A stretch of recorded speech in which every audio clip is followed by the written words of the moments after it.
ಹೊಸದಾಗಿ ಏನಾರ ಇದ್ರೆ ದಾವಣಗೆರೆಯಲ್ಲಿ ಒಂದು ಡೆತ್ ಆಗಿದೆ ಸರ್. ದಾವಣಗೆರೆಯಲ್ಲಿ ಒಂದು ಡೆತ್ ಆಗಿದೆ. ಲಾಕಪ್ ಡೆತ್ ಅಂತೇಳಿ ಆರೋಪಿಸಿ ಒಂದು ಪ್ರತಿಭಟನೆಗಳಾಗ್ತಾರೆ. ಏನು ದಾವಣಗೆರೆಯಲ್ಲಿ ಒಂದು ಪೊಲೀಸ್ ಠಾಣೆಯಲ್ಲಿ ಡೆತ್ ಆಗಿದೆ. ಅದನ್ನ ಲಾಕಪ್ ಡೆತ್ ಪೊಲೀಸ್ ಅವರು ಮಾಡಿದ್ದಾರೆ ಅಂತೇಳಿ ಪರಿಸ್ಥಿತಿ ಸ್ವಲ್ಪ ವಿಕೋಪಕ್ಕೆ ಹೋಗಿದೆ. ಪೊಲೀಸರ ಮೇಲೆ ಕಲ್ತೂರಾಟ ಮಾಡುವಂತ ಕೆಲಸ. ಈಗ ಅವನಿಗೆ ಪಿಟ್ಸ್ ಬತ್ತಿತ್ತಂತೆ.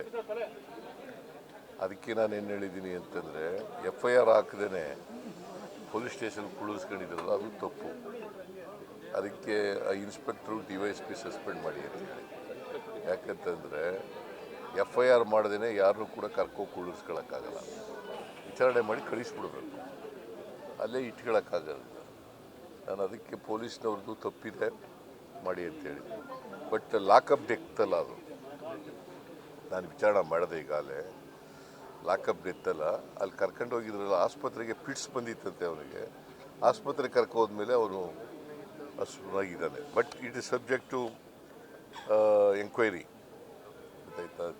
ಸೊ ಇದು ಪರಿಸ್ಥಿತಿ. ಪ್ರಜ್ವಲ್ ವಿಚಾರದಲ್ಲಿ ಜೈಶಂಕರ್ ರಿಪ್ಲೈ ಮಾಡಿದ್ದಾರೆ, ಪಾಸ್ಪೋರ್ಟ್ ನ ಕ್ಯಾನ್ಸಲ್ ಮಾಡ್ತಾ ಇದೀವಿ ಅಂತ. ಇಲ್ಲ ಮಾಡಿ ಅಪ್ಪ, ಅವರೆಲ್ಲ ಇಶ್ಯೂ ಮಾಡಿರೋದು. ಫಾರಿನ್ ಅಫೇರ್ಸ್ ಮಿನಿಸ್ಟರ್ ಇಶ್ಯೂ ಮಾಡಿರೋದು. ಮಾಡಲಿ, ಕ್ಯಾನ್ಸಲ್ ಮಾಡಲಿ. ಶೋಕಾಸ್ ನೋಟಿಸ್ ಕೊಟ್ಟು ರಾಜ್ಯ ಸರ್ಕಾರ ಪತ್ರ ಕೊಡೋದು ತಡ ಆಗಿದೆ. 21ನೇ ತಾರೀಕು ರಾಜ್ಯ ಸರ್ಕಾರ ಪತ್ರ ಬರೆದಿದೆ ನಮಗೆ. ಜೈಶಂಕರ್ ನಾನು ಬರೆದ ದಿನಗಳಾಯ್ತು. ರಾಜ್ಯ ಸರ್ಕಾರ 15 ದಿನಗಳಾಗಿರ್ಬೇಕು.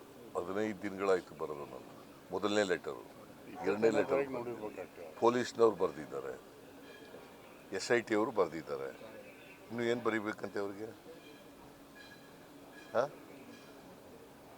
ಮೊಸರಲ್ಲಿ ಕಲ್ಲು ಹುಡ್ಕೊಂಡು ಮಾಡಕ್ಕೆ ಹೋಗ್ಬಾರ್ದು. ಆಯ್ತಪ್ಪ ಲೇಟ್ ಆಗದೆ ಅಂತ ಅಸ್ಯೂಮಿಂಗ್ ಫಾರ್ ದಿ ಆರ್ಗ್ಯುಮೆಂಟ್ಸ್. ಈಗ ಇಶ್ಯೂ ಮಾಡಿ, ಈಗ ಕ್ಯಾನ್ಸಲ್ ಮಾಡಿ. ಕುಮಾರಸ್ವಾಮಿ ಪತ್ರಿಕಾಗೋಷ್ಠಿ ನಡೆಸಿ ಅಷ್ಟು ಸುಲಭ ಅಲ್ಲ, ತುಂಬಾನೇ ಪ್ರಾಸೆಸ್ ಹಿಡಿತದೆ ಅಂತ ಹೇಳಿದ್ದಾರೆ. ಕ್ಯಾನ್ಸಲ್ ಮಾಡೋದು ಅಷ್ಟು ಸುಲಭ ಅಲ್ಲ. ಅವರು ಫಾರಿನ್ ಅಫೇರ್ಸ್ ಮಿನಿಸ್ಟರ್ ಅಲ್ಲ, ಕೇಂದ್ರದಲ್ಲಿ ಯಾವಾಗ ಮಂತ್ರಿ ಆಗಿರಲಿಲ್ಲ, ಈಗ ಚೀಫ್ ಮಿನಿಸ್ಟರ್ ಆಗಿದ್ರು ಅಷ್ಟೇ. ರಾಕೇಶ್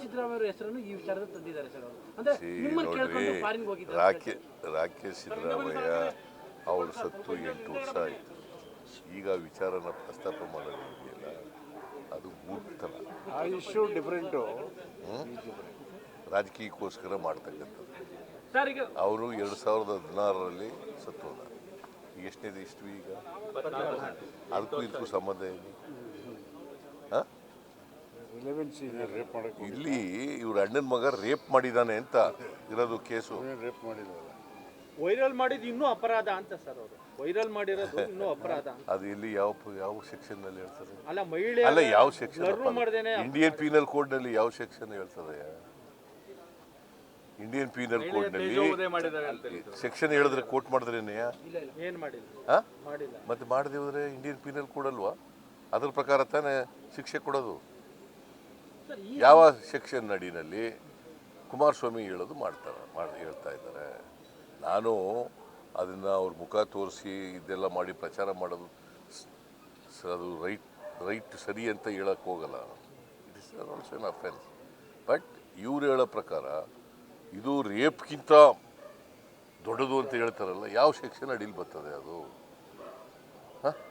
ಇಂಡಿಯನ್ ಪೀನಲ್ ಕೋಡ್ನಲ್ಲಿ ಯಾವ ಸೆಕ್ಷನ್ ಬರ್ತದೆ? ಅಥವಾ ಇನ್ಯಾವುದಾದ್ರು ಕ್ರಿಮಿನಲ್ ಲಾ ಇದ್ದರೆ, ಇವ್ರದ್ದೇನಾದ್ರು ಹೊಸ ಕ್ರಿಮಿನಲ್ ಲಾ ಇದ್ದರೆ ಹೇಳಲಿ.